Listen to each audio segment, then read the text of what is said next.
Stress कैसे लेती है, कौन से हार्मोन्स निकलते, और भी दूसरे हार्मोन्स, पर मेनली कॉर्टिसोल और एड्रेनालिन, ये दो हार्मोन है। अब एड्रेनालिन और कॉर्टिसोल जो ये हमारी बॉडी क्रोनिक, हमारे एंसेस्टर्स की तरफ जाए, मतलब हमारे दादाजी की उनकी बात नहीं कर रहा, हजारों साल की तरफ। उनको किस प्रकार की स्ट्रेस थी कि जंगल में रहते थे, कोई जानवर पीछे पड़ गया, उससे अपनी जान बचा के भाग गए। बॉडी उतनी ही स्ट्रेस के लिए बनी। जब जितने भी स्ट्रेस हार्मोन बॉडी में निकलेंगे, ग्रोथ हार्मोन को निकलने देंगे। स्ट्रेस हार्मोन बॉडी में ज्यादा रहेंगे, ग्रोथ हार्मोन कम रहेंगे। तो ग्रोथ हार्मोन नहीं निकलेंगे तो आपकी जब नींद में सोते हैं ना, तो बॉडी रिपेयर करती है, बहुत सारे रिपेयर होते हैं बॉडी में, जो टूट फूट दिन भर में रहती है वो नींद में ही रिपेयर होती है। जब आपकी ग्रोथ हार्मोन नहीं निकलेंगे तो सुबह ऐसे पेशेंट जो है, they are not morning person, उनको फ्रेश नहीं लगेगा। सुबह उठेंगे तो ऐसा लगेगा कि हाथ पैर, या सुस्ती जो रहती है ना, वो हाई कॉर्टिसोल के लेवल्स के कारण रहती है। जब वो टेस्ट करवा लेते हैं कि डॉक्टर साहब सब कुछ करवा लिया, कहीं कुछ नहीं निकल रहा, ना विटामिन की कमी है, पर थकान सुस्ती कहीं ना कहीं बनी है, माइंड कहीं ना कहीं नहीं लग रहा, तो ये स्ट्रेस वाला पार्ट जो है ना, वो काम कर रहा है। अब आते हैं कि हम स्ट्रेस को कम कैसे कर सकते, कॉर्टिसोल लेवल्स को कम कैसे कर सकते। तो सबसे पहला आता है पैटर्न इंटरप्शन, दूसरा आता है ब्रेन स्टिमुलेंट्स, या जो ब्रेन को मूड एलिवेटर्स वो, और तीसरा पार्ट आता है कि ड्रग्स एंड न्यूट्रिशन। तो सबसे पहला जो है जो पैटर्न इंटरप्शन में लास्ट में आपको उसको वो कर दूंगा। अब पहला पार्ट जो आता है वो है एरोबिक एक्सरसाइज। एरोबिक एक्सरसाइज भी पैटर्न इंटरप्शन है। हमारी बॉडी जब मूव करती है ना, बॉडी लव्स ऑक्सीजन, हमारी बॉडी जो है ऑक्सीजन को बहुत पसंद करती है। आप जितनी ऑक्सीजन लेंगे माइंड में उतना फ्रेशनेस आएगी। तो एरोबिक एक्सरसाइज जो है ना, वो मस्ट, वो आपको करना ही चाहिए। पैदल चलना, रनिंग, वॉकिंग, जितनी जिसकी जैसी एज है उस हिसाब से उन चीजों को हमें एरोबिक एक्सरसाइज जो है, मूविंग जो है, पेड़ पौधों को दिमाग नहीं, क्योंकि वो मूव नहीं करते। जितना ज्यादा आप मूव करेंगे उतना आपका ब्रेन में अच्छे हार्मोन्स निकलेंगे। दूसरा पार्ट आता है पॉजिटिव पीपल्स। जो नेगेटिव पीपल्स हैं उनको डिलीट करते जाए, वो आपके ब्रेन में नेगेटिव हार्मोन्स भर रहे हैं। पॉजिटिव पीपल्स को आप और मुस्कुराते रहें, बिना किसी कारण मुस्कुराएंगे, आप हंसेंगे ना, तो वो हार्मोन्स ऑटोमेटिक आपके उसमें निकलेंगे। तो जो हो तो सुना दीजिए, किसी के पास हो तो वो हंसना है कि कोई सुनाने, चलिए ठीक है, हंसना, मुस्कुराना, ठीक है। ये जो है पॉजिटिव हार्मोन्स को रिलीज करता है। हमेशा बिना किसी कारण के मुस्कुराइए, बिना किसी कारण के हंसते रहिए। वो बॉडी जो है उस चीज को रिकॉग्नाइज करती है और वो पॉजिटिव हार्मोन्स को निकालती है, नेगेटिव पीपल्स को अलग कर देती है। तीसरा अगला पार्ट आता है रीडिंग।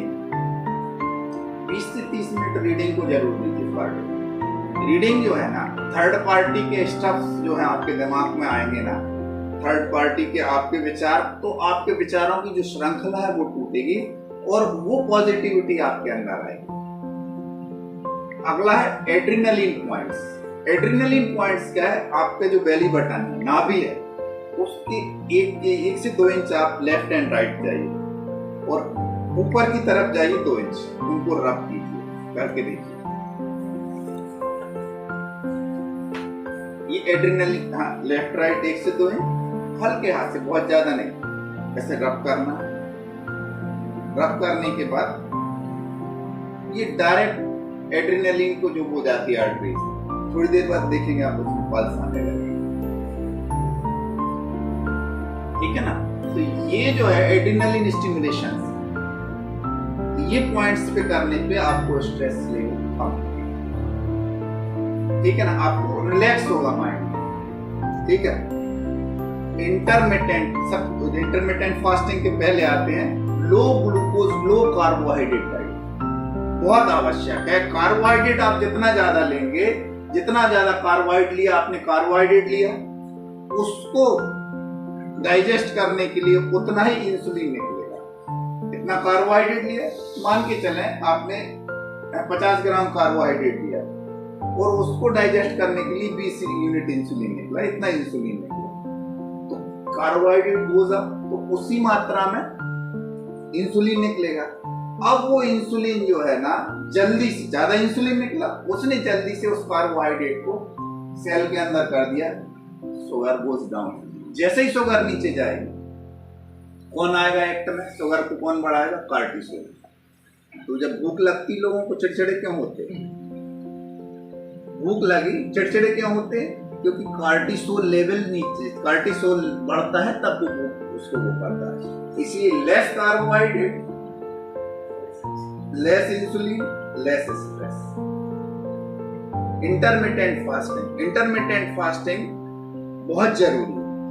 इंटरमिटेंट फास्टिंग मतलब मान के चले रात का खाना आप 8 बजे खा लेते हैं, रात का खाना आपने 8 बजे खाया, तो अगला खाना मिनिमम 14 आफ्टर 14 आवर्स 14 घंटे बाद आपको अगला खाना खाना है। 14 घंटे बाद क्यों? कि इस दौरान इंटरमिटेंट फास्टिंग होगी, आपकी ग्लूकोज का लेवल नॉर्मल बना रहेगा। ठीक है, बहुत ज्यादा इंसुलिन रिलीज नहीं होगा। और जो पहला खाना खाएंगे वो मीठा नहीं खाएंगे, कार्बोहाइड्रेट नहीं खाएंगे, क्योंकि फिर वही वाला पार्ट आएगा। तो जो फर्स्ट मील है उसमें हरी सब्जियां, सलाद और बहुत सारा न्यूट्रिशन होना चाहिए। ये लेस कार्बोहाइड्रेट, इंटरमिटेंट फास्टिंग। ठीक, अब आते हैं पैटर्न इंटरप्शन पे। पैटर्न इंटरप्शन पे पहली है ब्रीदिंग एक्सरसाइज। ब्रीदिंग अभी जो करवा रहा था ना, तो उसमें थोड़ी सी गलतियां हो रही थी, उसको समझना। ब्रीदिंग डायफ्रैग्मेटिक ब्रीदिंग होना चाहिए। और जब हम ब्रीदिंग करते हैं उसमें 3 मसल्स इन्वॉल्व होते हैं।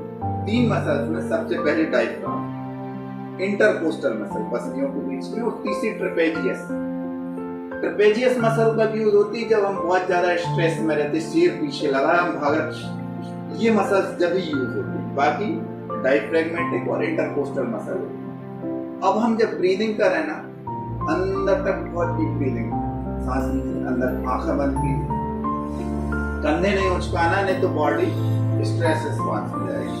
डीप ब्रीदिंग, अंदर बहुत पॉज दीजिए डीप ब्रीदिंग में, और जितनी ज्यादा इंस्पिरेशन करते हैं उससे ज्यादा एक्सपिरेशन करते, ज्यादा देर तक।